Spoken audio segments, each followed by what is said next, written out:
This is January 6th at the Capitol. The man on the right is Christopher Worrell. He was a protester and, well, he got in trouble. He was arrested. He was arrested on March 12th. He has numerous charges, including assaulting, resisting, or impeding certain officers using a dangerous weapon.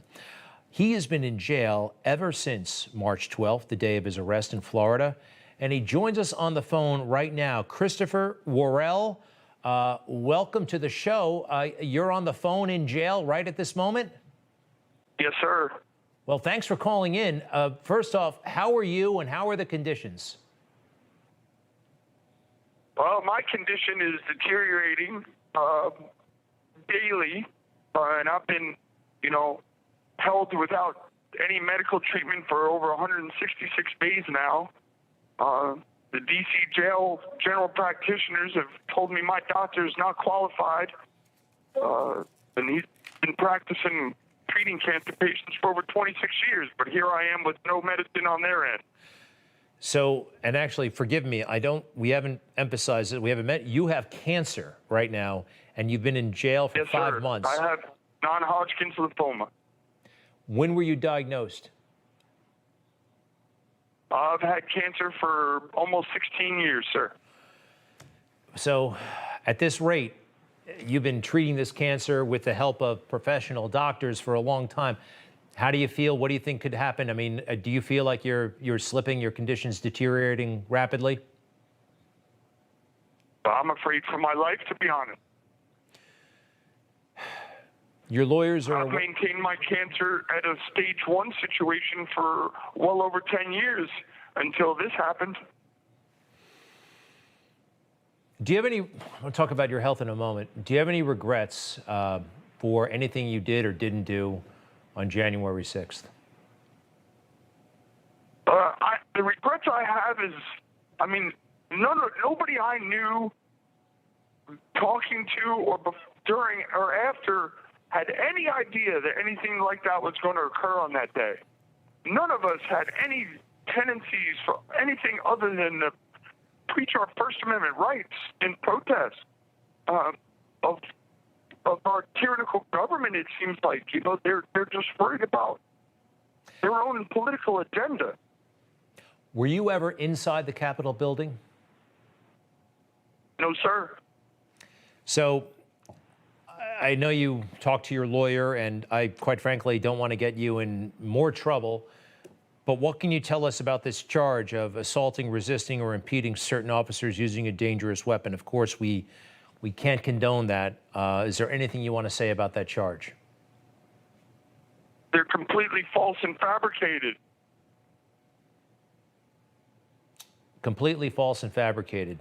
So we know that we've seen video of people who have not hurt anybody, who have not done anything other than be at the Capitol, like Jacob Chansley with the horns. I mean, you're kind of a clown, but he didn't hurt anybody, he didn't break anything, and he's still in jail. We've seen no video evidence of you hurting anybody. What is your lawyer telling you about getting out somehow? Oh, we're hoping that I have another court hearing coming up soon, and we're hoping the courts are going to see that, they're mistreating me. They promised me treatment way back in April, and yet here I am still 166 days later with no treatment. So that's our plan and our hope, that the courts have a little bit of compassion and let me go home to get some urgent medical treatment that I need. So I believe we have a partial statement from a prosecutor, one of the prosecutors involved, regarding your case, and we should put it up. I do not currently know with certainty the target at which Worrell was spraying. However, in other photographs and videos from the time of day, law enforcement officers are positioned where Worrell appears to be spraying pepper spray. That's interesting. An official document from the investigator saying they don't know. They don't know what you did. And of course, you say, right. Go ahead. They don't know, but yet they're charging me with a crime that they have no evidence of. What happened to our U.S. Constitution? Mr. Worrell, I am deeply... What happened to... I'm sorry? No, go ahead. Finish your thought, please. What happened to my basic civil rights? It's a great question. There are so many people who are still in jail, and it doesn't seem right. Due process doesn't seem to be happening here. Listen, what do you want to say? As we wrap up, and I know you have limited time on the phone, what should people know that they don't know now about you and anybody else or anything else? Well, I've been denied bail, being alleged a white supremacist and deemed too dangerous to be released to my home community. However, the government's hiding the fact that there's a black man that's resided with us the whole time in here. And it further depletes their deceptive narrative. There's not one person I've met in here. And there's over 30 of us. And we've been together and lived together for over 6 months. But yet we have no drama amongst our fellow inmates, like the rest of the part of this jail where they're stabbing each other. Mr. Worrell, it does not seem right. We're so dangerous. Why do we have no danger in our pod? In your pod, is that what you said? It's called, yeah, we're in a jail pod. I want to put up a website if people want to find out more and possibly help you out, because this can be rather expensive. www.givesendgo.com/G26PQ. And I'll try to put that on my social media and Newsmax's social media. I wish, hang in there, sir. I'm sorry you're going through this. It doesn't seem fair. And this is not the way we should be treating Americans. No, sir. We're being treated like political POWs in here. Can I just ask you real quick? It's 6:37. What are you going to do tonight? What's the schedule for the rest of the night? Where are you going to be? What does tonight look like? Well, I have my rec time tonight until 9:30.